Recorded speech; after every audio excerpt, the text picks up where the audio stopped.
নিরামিষের দিন এইরকম একটা পনিরের রেসিপি আপনারা বানিয়ে ফেলতে পারেন। আর এটা বানানো খুবই সহজ আর খুব অল্প উপকরণেই বানানো হয়ে যায়। হ্যালো ফ্রেন্ডস, দ্য বংশেব শুক্লা চ্যানেলে সকলকে ওয়েলকাম। আজকে আমি নিরামিষ পনিরের একটা রেসিপি নিয়ে এসেছি। এটা পোলাও, লুচি, নান, পরোটা সবের সঙ্গে খেতে ভীষণই ভালো লাগে। তাহলে চলুন আজকের এই রেসিপিটা দেখে নেওয়া যাক। এখানে 350 গ্রাম পনির নিয়েছি আর পনিরটাকে ঠিক এইভাবে কেটে নিয়েছি।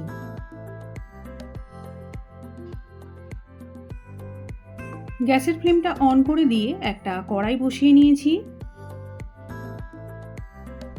দিয়ে দিচ্ছি 2 টেবিল স্পুন রিফাইন অয়েল। তেলটাকেও পুরো কড়াইয়ের মধ্যে ছড়িয়ে নিচ্ছি। তারপর তেলটাকে আমি ভালো করে গরম করে নিচ্ছি। তেলটা গরম হয়ে যাবার পর কেটে রাখা পনিরগুলোকে এক এক করে দিয়ে ভেজে নিচ্ছি। সব পনিরের টুকরোগুলোকে একবারে ভাজছি না, দুবারে আমি ভেজে নিচ্ছি। আর গ্যাসের ফ্লেমটা লোতে রেখে পনিরগুলোকে ভেজে নিচ্ছি।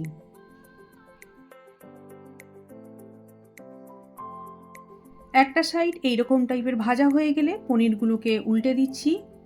উল্টো সাইডটা ওই একই রকমভাবে ভেজে নিচ্ছি।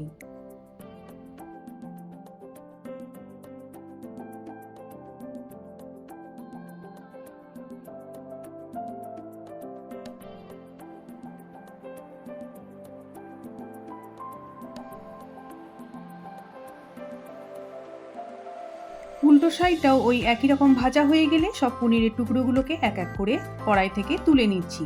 আর বাকি পনিরগুলোকেও ওই একই রকমভাবে ভেজে নেব।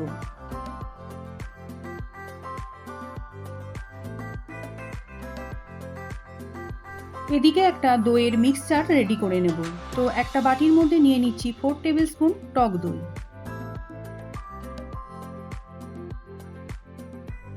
দিয়ে দিচ্ছি 1/3 টিস্পুন হলুদ গুঁড়ো, 1/2 টিস্পুন জিরে গুঁড়ো, 1/2 টিস্পুন ধনে গুঁড়ো, স্বাদ মতো লবণ আর স্বাদ মতো চিনি। এবার সব কিছুকে খুব ভালোভাবে মিশিয়ে নিচ্ছি।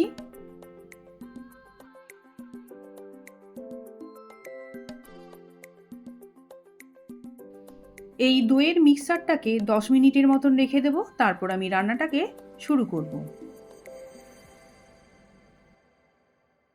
10 মিনিট পর ফিরে আসছি।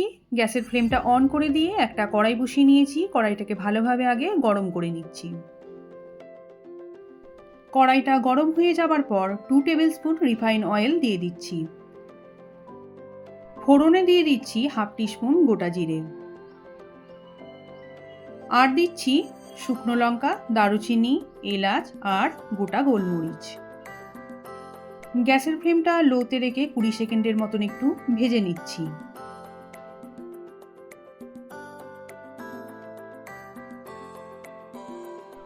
ওয়ান টিস্পুনের মতন গ্রেট করে রাখা আদাটাকেও তেলের ওপর দিয়ে দিচ্ছি। এই আদাটাকে 1 মিনিটের মতন ভেজে নিচ্ছি। পুরো রান্নাটাই আমি লো ফ্লেমে করে নিচ্ছি।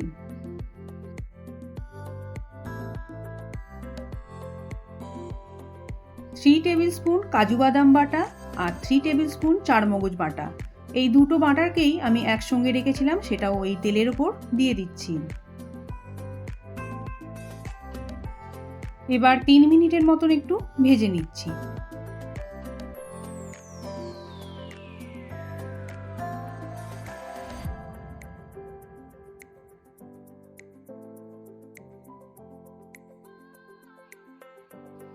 দিয়ে দিচ্ছি স্বাদমতো লবণ।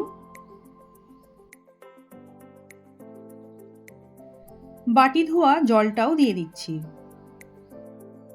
সব কিছুকে খুব ভালোভাবে মিশিয়ে নিয়ে আরও 2 মিনিটের মতন রান্না করে নিচ্ছি।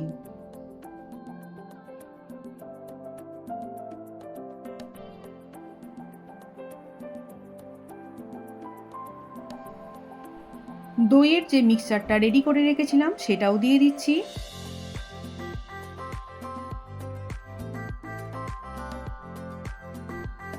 সব কিছুকে খুব ভালোভাবে মিশিয়ে নিয়ে আরও 3 মিনিটের মতন একটু রান্না হতে দেব।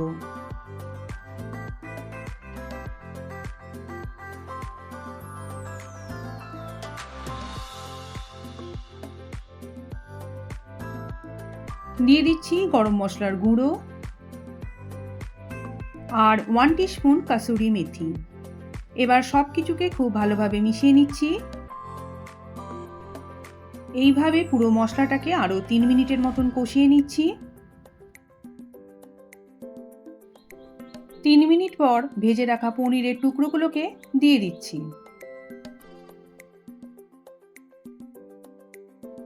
সব কিছুকে খুব ভালোভাবে মিশিয়ে দিচ্ছি। বাটি ধোয়া জলটা দিয়ে দিচ্ছি। খুব ভালোভাবে সব কিছুকে একটু মিশিয়ে দিচ্ছি।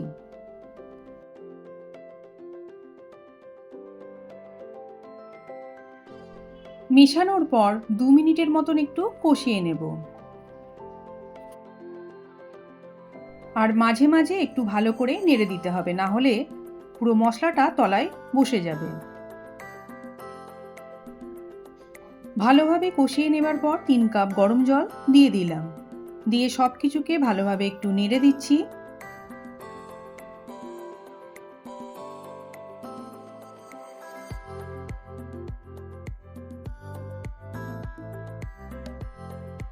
দিয়ে দিচ্ছি কয়েকটা চিরা কাঁচা লঙ্কা।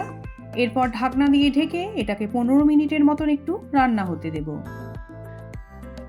আর মাঝে মাঝে ঢাকনাটা খুলে একটু করে নেড়ে দিতে হবে। ফিরে আসছি 15 মিনিট পর।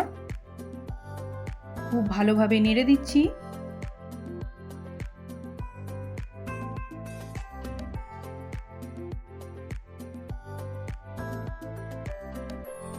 রান্নাটা আমার হয়ে গেছে। এরপর গ্যাসের ফ্লেমটা অফ করে দিয়ে ঢাকনা দিয়ে ঢেকে 10 মিনিট স্ট্যান্ডিং টাইমে রেখে দিচ্ছি। তারপর আমি খাবারটাকে সার্ভ করে দিচ্ছি।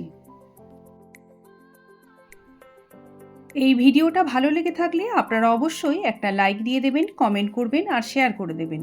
আর আমার চ্যানেলের নতুন বন্ধুরা চ্যানেলটাকে সাবস্ক্রাইব করে পাশে থাকা বেল আইকনটাকে প্রেস করে দেবেন। দেখুন, এই নিরামিষ পনিরটা দেখতে যতটা সুন্দর হয়েছে আর খেতে ততটাই সুস্বাদু হয়েছে। তাহলে আজকের মতো এখানেই শেষ করছি। আবার আসবো অন্য কোনো রেসিপি নিয়ে। আপনারা সবাই ভালো থাকবেন, সুস্থ থাকবেন।